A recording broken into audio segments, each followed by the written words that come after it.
বিশ্বাসী নাই এবং এই প্রতিবন্ধী শিশুদের জন্য যদি আমাদের রক্ত দিতে হয়, বন্ধুরা দিতে রাজি আছেন কিনা? রাজি আছেন কিনা? এবারে বিজয় আমরা নিয়েই ফিরব ইনশাআল্লাহ। এই শিক্ষকদের অধিকার নিয়েই তারপরে আমরা বাড়ি ফিরব। আপনারা কি আমার সাথে একমত আছেন? এখন আর পিছিয়ে করার, আশ্বস্ত করার সেই সময় নেই। সাথে সাথে আমি আরো একটা কথা বলতে চাই, আমাদের প্রতিবন্ধী বিদ্যালয়ের বিশেষ করে সমাজ কল্যাণ মন্ত্রণালয়ের যে এনজিও ম্যাডাম আছেন, তিনি আমাদের অনুপস্থিত চাই না, আমাদেরকে গেলে তার ভুল ব্যাখ্যাগুলো আমাদেরকে বুঝিয়েছেন। তেমনি শেখ হাসিনার আশেপাশে যে চামচাগুলো ছিল, তারাও শেখ হাসিনাকে ভুল বুঝিয়ে আজকে আমাদের কাছ থেকে 17টা বছর আমাদের কাছ থেকে কেড়ে নিয়েছে। এই সরকারও আমাদের কাছ থেকে 1 থেকে 2 বছর কেড়ে নিচ্ছে। আমরা আর মিথ্যা আশ্বাসে বিশ্বাসী নাই।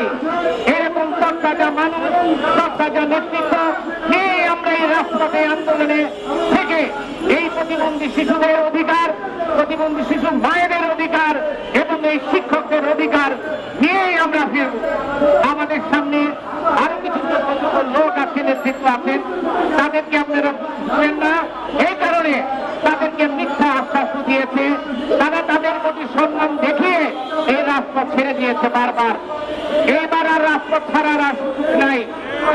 এবার শিক্ষক এবং এই প্রতিবন্ধী বিদ্যালয়ের মায়েরা এবং এই প্রতিবন্ধী বিদ্যালয়ের ছাত্ররা আজকে আমাদের সাথে একাত্মতা ঘোষণা করেছে এবং ইনশাআল্লাহ আমরা আমাদের শিশুদের স্বীকৃতি এবং এমপির মুক্ত নিয়েই আমরা রাজপথে যাব ইনশাআল্লাহ। নেট দেখে তুই করিস নে ভয়, আড়ালে তার আমরা কোটি কয়েক যে মানুষগুলো মনে হচ্ছে কোটি কয়েক, এই কোটি কয়েক দেশটার মাধ্যমে একটি বাংলাদেশ নয়, একটি বিশ্বকে নতুন করে তৈরি করা যায়। কি বলেন বন্ধুরা? আমার এই ভাইয়েরা এই রাজপথে থেকে খেয়ে না খেয়ে এবং বাংলাদেশের কোন শিক্ষকরা এরকম ভাবে নির্যাতিত হয় নাই। মাসকে মাস বসে রয়েছে এই শিশুদের অধিকার আদায়ের জন্য।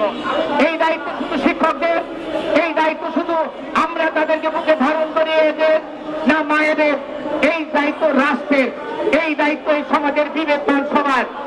কিন্তু ভুলে যাই, এই পিছিয়ে পড়া শিশুদেরকে বাদ দিয়ে কখনো একটি শক্তিশালী রাষ্ট্র কায়েম করা সম্ভব নয়। এই শিশুরাই আগামী দিনের ভবিষ্যৎ হবে।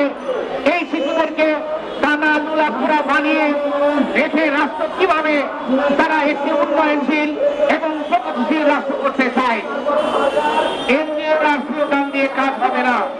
এবার স্লোগান হবে এই দেশকে যেমন আমরা একটি বাংলাদেশ দেখতে চাই, তেমনি আমরা এই শিক্ষকদের দাবি আদায় করে তারপরে আমরা আমাদের ন্যায্য অধিকার নিয়ে আমরা আমাদের বাড়িতে ফিরব এবং এই প্রতিবন্ধী শিশুদের জন্য যদি আমাদের রক্ত দিতে হয়, বন্ধুরা দিতে